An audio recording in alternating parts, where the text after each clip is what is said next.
বিসমিল্লাহির রহমানির রহিম। আসসালামু আলাইকুম। আজকে হচ্ছে আপনাদের জন্য নতুন আরেকটি রান্নার রেসিপি নিয়ে চলে আসলাম।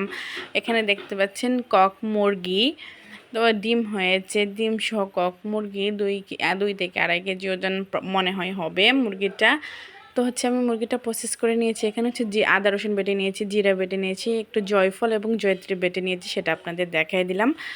তো এখন হচ্ছে আমি প্যানের মধ্যে পরিমাণ মতো তেল দিয়ে পেঁয়াজ অ্যাড করে পেঁয়াজটাকে, সাথে হচ্ছে তেজপাতা দিয়ে গরম মশলা দিয়ে আমি পেঁয়াজটাকে এবং লবণও আমি অ্যাড করে দিয়েছি।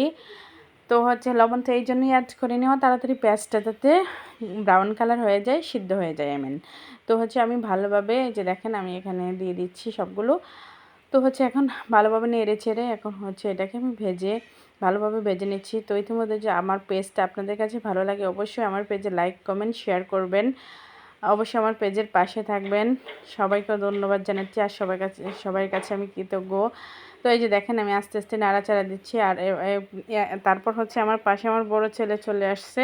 ও আসছিল দেখে ও ভিডিও করতে পারে কিনা, বাট ওর ভিডিও যে নড়ে গেছে, ও করতে পারছে না। তো তারপরে দাঁড়িয়ে আছে ছেলে। তো এই যে আমি লবণটা অ্যাড করে নিয়েছি এখানে। তারপর হচ্ছে এটাকে আমি ভালোভাবে নেড়ে ছেড়ে, অর্থাৎ 2 মিনিট সময় লাগবে ভাজতে। দিলেই তো আর ভাজা হয়ে যায় না, একটু সময় লাগে আগুনে। এখন হচ্ছে এখানে আদা রসুন বাটা দিয়ে দিয়েছি, অ্যাড করে নিচ্ছি। তারপর হচ্ছে জিরে বাটা এখানে অ্যাড করে নিচ্ছি। তারপর হচ্ছে জয়ফল এবং জয়ত্রী অল্প পরিমাণ আমি বেটেছি, এটা দিয়ে দিচ্ছি। এটা দেওয়ার মানে হচ্ছে এই যে দেখেন আমি এখানে অ্যাড করে নিয়েছি, এটা জয়ফল এবং জয়ত্রী বাটা। তো এটা দেওয়ার ফলে এসে তরকারিটা অ্যামেজিং একটা টেস্ট এসেছে, মনে হচ্ছে বিয়েবাড়ির রান্না এরকম একটা টেস্ট এসেছে। তার মধ্যে হচ্ছে আমি একটা টমেটো এখানে কেটে এর মধ্যে অ্যাড করে নিচ্ছি। এই যে এভাবে আর লাড়তেছে আমার ছেলে, তো লাড়া হচ্ছে না, আমি ওর কাছ থেকে খুন্তিটা নিয়ে নিলাম। তো হচ্ছে এখন এটাকে আমি ভালোভাবে কষিয়ে নিচ্ছি, অল্প পরিমাণ পানি অ্যাড করে নিচ্ছি। আমি 30 মিনিটের মতো হচ্ছে আমি আদা রসুন বাটাটাকে আমি কষিয়ে নিয়েছি, ভেজে নিয়েছি যাতে কাঁচা স্মেলটা চলে যায়।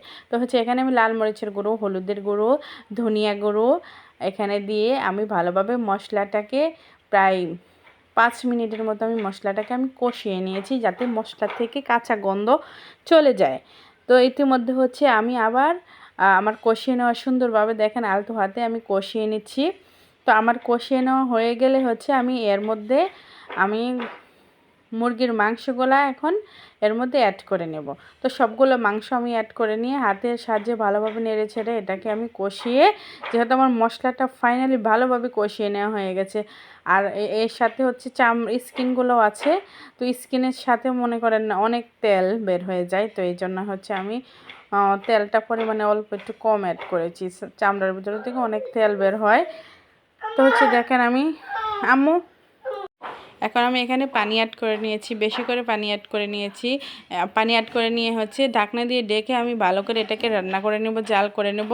যেহেতু কক মুরগিটা সিদ্ধ হইতে অনেক সময় লাগে, মাংসটা শক্ত থাকে। দেখেন আমি ফাইনালি কি সুন্দরভাবে সময় নিয়ে অন্তত 15 থেকে 20 মিনিটের মতো আমি জাল করে আমি কষিয়ে নিয়েছি। দেখেন আমার ফাইনালি কি সুন্দরভাবে কষিয়ে নেওয়া হয়ে গেছে, মনে হচ্ছে এখনই খাওয়া যাবে। তো হচ্ছে ইতিমধ্যে হচ্ছে আমি আবার নতুন করে ঝোলের জন্য পানি দিয়ে দেবো, যাতে 2বার পানি দেওয়ার কারণ হচ্ছে যাতে তরকারি মাংসটা অনেকটাই নরম হয়ে যায়। এই জন্য হচ্ছে এই যে দেখেন আমি কি সুন্দরভাবে কষিয়ে নিচ্ছি, দেখতেও খুব সুন্দর লাগছে। আর রান্নাটাও আমি হচ্ছে রাত্রে করেছি, তো রাত্রের বেলা এই জন্য হয়তো অন্যরকম লাগছে। তো হচ্ছে এই যে দেখেন আমি আবার ঝোলের জন্য পানি অ্যাড করে নিয়েছি। আমার তরকারির মধ্যে অলরেডি বয়েল হয়ে এসে গেছে। এই তরকারিটা রান্না করতে আমার কমপক্ষে 50 মিনিট সময় লেগে গেছে। তো এই যে দেখেন কি সুন্দর আমার তরকারিটা রান্না হয়ে গেছে। এটা হচ্ছে আমাদের বাড়িতে মেহমান আসছে, স্পেশাল মেহমানের জন্য হচ্ছে রান্না এই তরকারিটা। এই যে দেখেন মেহমান চলে আসছে, এই মেহমানের জন্য অল্প ছোট্ট একটু আয়োজন। আমার ননদের হাজব্যান্ড এবং ননদ দুজন দাওয়াত খাইতে আসছে। তো আজকের মতো এখানে, আল্লাহ হাফেজ।